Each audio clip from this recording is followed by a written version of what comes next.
Hello, I'm Eric Snodgrass, and thank you for watching today's Midday Western U.S. Regional Forecast video brought to you by Nutrien Ag Solutions. Well, I'm trying to come to grips with what this pattern looks like and if it potentially has the chance to change. So I just went back and reconstructed the last 2 weeks. So that's what we're looking at here in terms of the flow of the jet stream. And over that time period, it's really favored a couple of things that are of importance here. Looking in the upper levels, we have seen more consistent troughing over parts of Alaska, with the ridge really broadened out here, extending off the west coast of the United States over toward Hawaii. And as a result of that, let me just switch over to a different color here. We've seen the flow of the atmosphere kind of do something like this. And because of that, it's really come in sharply into the parts of the Pacific Northwest, but really avoided much of California. We've been kind of having this discussion quite a bit as of late.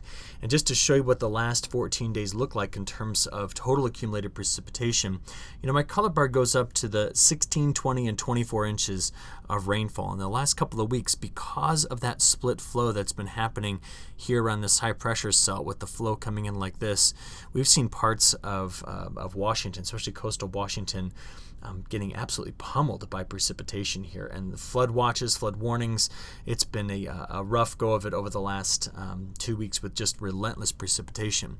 This same flow pattern has also packed quite a bit of snow up in the Intermountain West, but you can see here that it's avoided the southern, almost 2/3 of the state of California, which is a kind of a constant narrative that we've had. Just for perspective, as this all kind of gathers down here in Texas, it then takes on back off to the north and east as a ridge sits over here in parts of the southeast. And so we also have absolutely soaked this part of the country as well. So this pattern has been one where the boulder and the flow of the stream, the split, this high pressure cell has dominated the flow across the United States for quite some time now.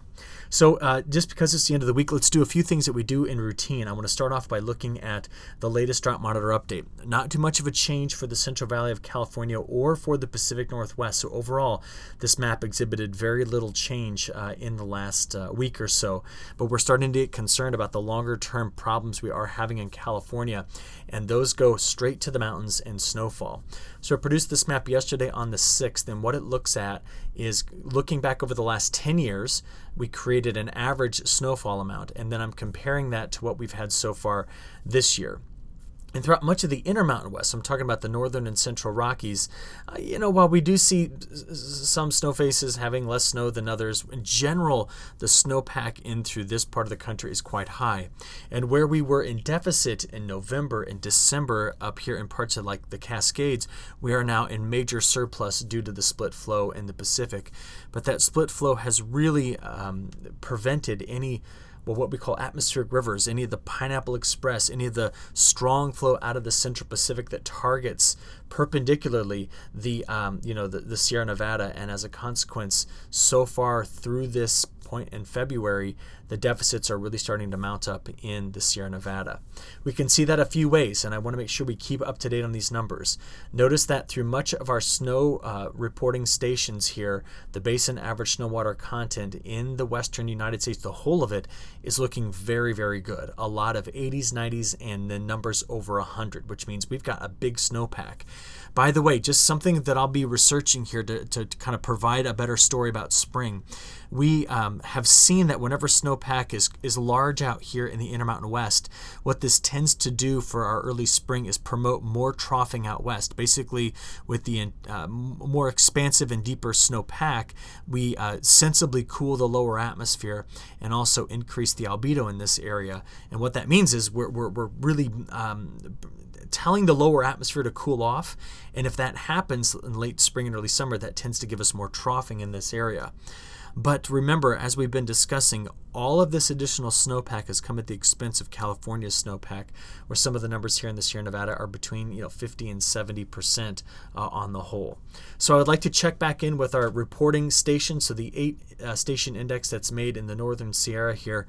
Remember, with these figures, this would be average, okay? And so we're currently sitting right about here, which is well below what we would normally want to be seeing this time of year in the northern Sierra. As you slide farther to the south, this is in the San Joaquin Valley. Again, a normal would be sitting about right here, and we are well below average, currently at 11.1 inches, wanting to be somewhere around 23, 24 inches on average for those 5 stations. And finally, sliding to our furthest south basin here. Thank you, by the way, for correcting me on this. I've been saying Tulare, but I now understand that it's Tuileries. So getting down into that basin, remember, the farther south we go, the bigger the deficits here. Currently sitting at 8.1 inches on this 6-station average, and we should be about double that this time of year right up here. So we have got to change things before we get to April. I mean, normally our water year, our wet season is October to April. So this is critical in the next few months here that we get right back on track. Unfortunately, to get back on track in terms of precipitation will bring with it the threat of flooding. So this is kind of a bit of a dire situation we've got ourselves put into. Going now into the near-term forecast, looking at our all hazards weather map, where that flow pattern is still very much in the same configuration. So widespread issues here with winter storm advisories, winter storm warnings, and some very strong winds in the Intermountain West, including the Rockies stretching from Colorado clear to Montana. In the Pacific Northwest, we have just a laundry list of issues here, mostly stemming from incredibly heavy snow we're anticipating over the coming days, above about 3,000 feet in the Cascade Mountains. We have, because of all that rain over the last couple of weeks, a very heightened flood threat in and around the Puget Sound, and the precipitation just doesn't seem to want to shut down anytime soon. So here we go again. I feel like I just keep showing this map looking exactly the same. This is just looking out through next Friday, and we notice that while we could pick up some precipitation in Southern California, I'll show you how in a few moments, that ridge is in place and the flow is going around it like this. And that's why we see much of this section of the country in the operational models not picking up much precipitation. Let's zoom in and take a closer look at those totals through the next week. With the flow still coming out of the northwest, we will continue to add up not only the snow but the heavy rainfall in northern coastal Oregon, then getting into the western half of Washington. The rain shadow still showing up quite well, but the snow piling up again here in the northern Rockies. Really evident here. I'll show you those snowfall totals in just a few moments. But you just notice that this corridor in through here, because of the lack of strong flow coming straight out of the west into California, we're continuing to keep things dry as the flow pattern wants to do this. Now that flow pattern I just drew there isn't necessarily the end of everything for California, and I'll explain to you what I mean in a few moments. But if we compare that rainfall amount, total precipitation amount I should say, to normal, this is what it looks like. Parts of Northern California are over the next week adding to their deficit by another 1 to 2.5 inches, while the flow is coming right in here, slamming into the Cascades and hitting the northern Rockies, and we're going to be adding up quite a bit of snow there. So like I said, snow elevation is about 3,000 feet, but we do have the potential in here for adding another 3 feet at least of snow to the highest elevations in the Cascade Mountains. Snowfall amounts dwindle as we get down into parts of Oregon, so this is really targeting more Washington than Oregon, but still easily picking up another 6 to 12 plus inches here in parts of like the Sawtooth, the Blue Mountains, and getting up into the northern Rockies here. All right, notice this though. Down in Southern California, the mountains surrounding the LA Basin, we need to talk about what's going on there, because with this setup, take a look. Over the next week, a ridge will be building into Alaska, so that's a little bit different of a pattern change. That's going to displace some of that colder air that's been in Alaska and send it down into a trough that does something like this. Now, if that trough takes shape in the way I just drew it, what we end up getting are these little short waves that come through the trough, and as they sneak through, I'm kind of representing them with circles here, they do temporarily bring in chances for precipitation. It's not the flow pattern we need, but it at least means we could get something here with this setup. Remember, we need strong flow coming out of the west just like that, but with a big block in the flow here, that's what's going to continue to push the jet stream into this deeper trough over the west. Certainly with the cold weather here though, snow will be abundant, and we're going to be adding it up in the Intermountain West, building that snowpack. But it's downstream effects that are helping this out. This ridge here and the fact that Greenland can't shake this trough are going to keep the Intermountain West tucked away into this broader trough I just drew for you there. And as a consequence, that is why we're resisting getting the strong atmospheric rivers coming off of the Pacific Ocean. So let's take a look at it here with our operational European model starting off at Friday morning, 6 a.m. We can already see the snow moving through parts of Idaho, Montana, here into northern Utah, Wyoming, and Colorado. So that's our main trajectory. Again, I just feel like I have to say this every video. Watch this high. As we play forward, step you back there. So this is now Friday afternoon and evening. Getting into Saturday morning, we do have a coastal low coming on. It's coming around this high pressure cell, and therefore your weekend will be quite wet in Oregon and Washington and northern Idaho. As we press through, this is Saturday morning, Saturday afternoon, and Saturday evening.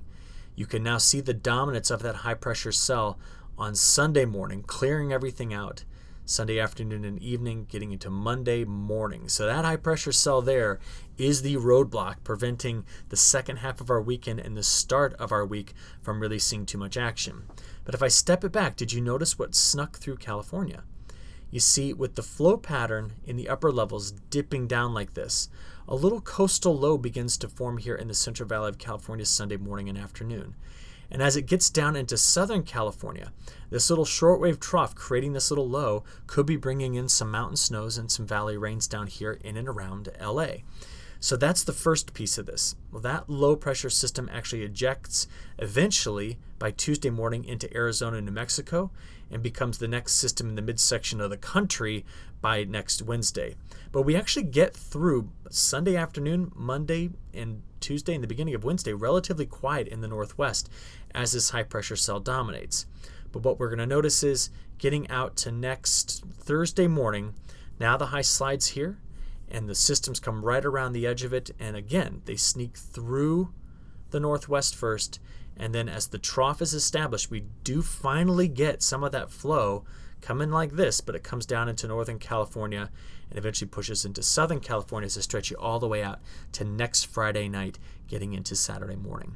So what we're seeing here is this is the position and movement of this high pressure cell changing up the way the precipitation comes in. Like I said, for the northwest, while we finish the week with a wet pattern and quite a bit of snow, we'll go into the weekend with a little bit of a drier situation as a little cutoff low comes to California. After that, it's just going to be flow through that trough coming in from the north and west. That's going to keep much of the Intermountain West snowy, but a few weak systems sliding along through California here, bringing in some precipitation. Okay, from there, let's just go look quickly at week 2. At week 2, there is a bit of a change in the flow of the pattern, and I think it's because the models are washing things out a bit. They're suggesting that the ridge flattens out into an area like this, which means the flow will have no problem coming from British Columbia into coastal Oregon and Washington and still pile up the snow here and bring in the valley rain. This, of course, happens at the expense of California. And so we just look out here to the end of February and we're not seeing anything really majorly changing here for the state. In terms of temperatures, if you wouldn't mind, leave me a comment. I'm curious what the extent was earlier this week in terms of frost and freeze. This is just a snapshot from what's called the RTMA data set. And I'm looking out here early in the morning on the 5th. And we did see in parts of the Central Valley here temperatures that were getting down to right around freezing. I imagine some local areas in the valley, especially lower elevation, did probably get down into the upper 20s. But I'd like to get some reports from you if you wouldn't mind sharing that with me.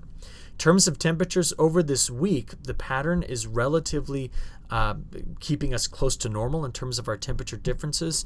No threat that I could see in the near term for more frost in the Central Valley. But what we're going to be watching is days 5 through 10 as the ridge builds in.